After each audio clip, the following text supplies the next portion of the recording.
कहानी का नाम भाई दूज। आज आप अपने दर्पण के सामने खड़ा हूँ, पत्थर सा सुनसा। अपने आप को देखना, अपने से ही बात करता। इतनी ठंड में भी माथे पर पसीना बह रहा है। दिल पर एक भारी बोझ सा महसूस हो रहा है। अंदर से न जाने कौन से मुझे धिक्कार रहा है। ये तुमने क्या किया और क्या होता चला गया। जब से अस्पताल से लौटा हूँ, पुरानी यादों की किरचें छुप रही हैं। विचलित हूँ, छोड़ गई है मुझे। ना मुझे वह छोड़ सकती, ना मैं उसे छोड़ सकता हूँ। दो बहनों के बीच में इकलौता लाडला भाई था। दीदी की शादी हो गई थी। वे कभी कभी तीज त्योहार पर आती, मेरी बलाएं लेती, मनुहार सत्कार करती, करते नहीं थकती थी। मेरी बहन अंकिता सबसे छोटी, पढ़ाई लिखाई में तेज, गोरी, सुंदर, कोमल एवं संवेदनशील थी। मेरा मन पढ़ाई में नहीं लगता। स्कूल में जाना आना तो समय पर था, पर बीच में समय बाहर की दुनिया मुझे बुलाती रहती। कभी मूवी, कभी दोस्तों के साथ घूमना फिरना, गपशप करना, चाट पकौड़ी खाना इत्यादि। माँ का लाडला जो ठहरा। अब ये सब करके तो फेल होना ही था।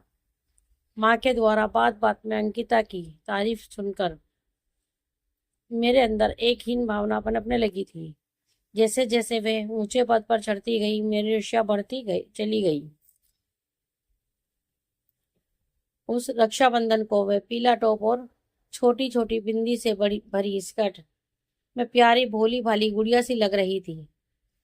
दौड़ती हुई मेरी तरफ ही राखी बांधने आ रही थी, पर मैं उसके खिले मुखड़े को देखते ही जल उठा और उसे जोर से धक्का दे दिया।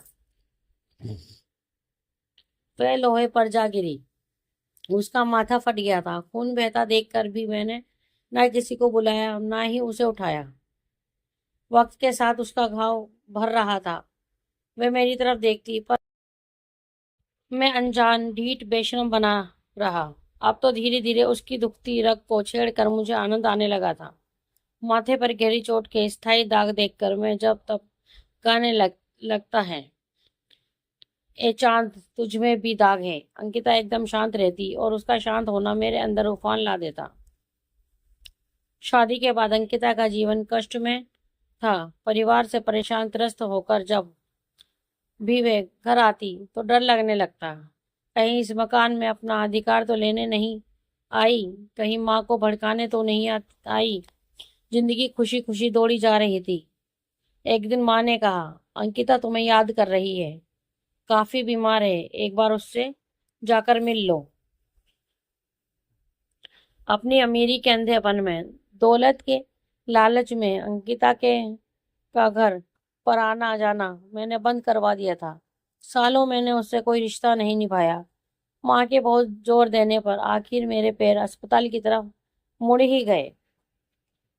कमरे में पैर रखते ही मेरे आंखों से आंसू बहने लगे। हरे रंग की चादर के नीचे निढाल निश्चल लेटी उसकी आंखें कुछ कहना चाहती थी, पर कह नहीं पा रही थी।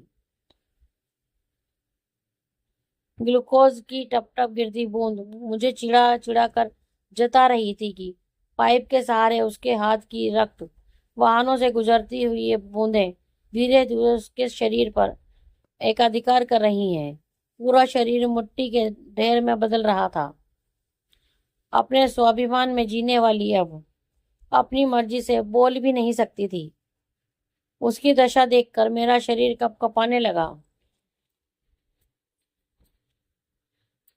उसने इशारे से मुझे अपने पास बुलाया और कहा, मैं कहीं नहीं जा रही हूँ भाई, तुम्हारे आसपास ही रहूंगी। मैं इस अदृश्य हवा में रहूंगी, बादलों से गिरने वाली बूंदों में समाकर, जो तुम्हें भिगोकर शीतलता का एहसास कराएगी। उनमें रहूंगी, अपने आंगन की मिट्टी के कण कण में, जो हर रोज तुम्हें मेरा एहसास दिल दिलाएगी, उसमें रहूंगी। मेरे मानस पटल पर अंकिता का चेहरा नाचने लगा। बचपन का एक ही थाली में खाना खाना, उसका अंधेरे में डरना, बात बात पर मुंह फुलाकर उठना, एक दूसरे की ढाल बनना, छोटी खींचने पर माँ से उसकी शिकायत करना, उस अपने हिस्से की मिठाई और पैसे झट से मुझे दे देना।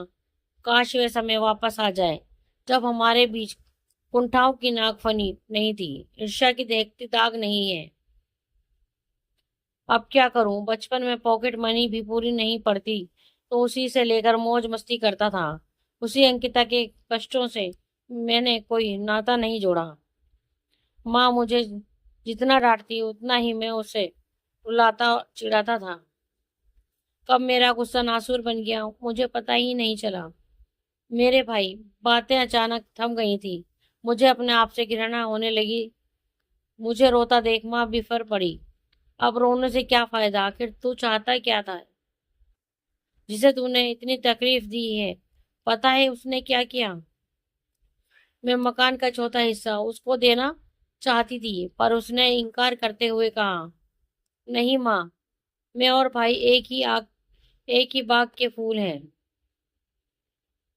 क्या हुआ जो वक्त ने हमें थोड़ा दूर कर दिया? और वही तो मेरा रक्षक संरक्षक मेरे मायके का आंगन है, इसने और विश्वास की गांठ है, मेरे दरवाजे की रौनक है। इसलिए तो हर साल रेशम की डोरी अपने प्रेम से पिरोकर मैं भेजती हूँ। कभी ना कभी तो उसे मेरी याद आएगी ही। और इतने सालों की सहजी अनमोल राखियां लाकर माँ ने मेरे हथेली पर रख दी। दोस्तों, आपको हमारी ये कहानी भाई दूज कैसी लगी?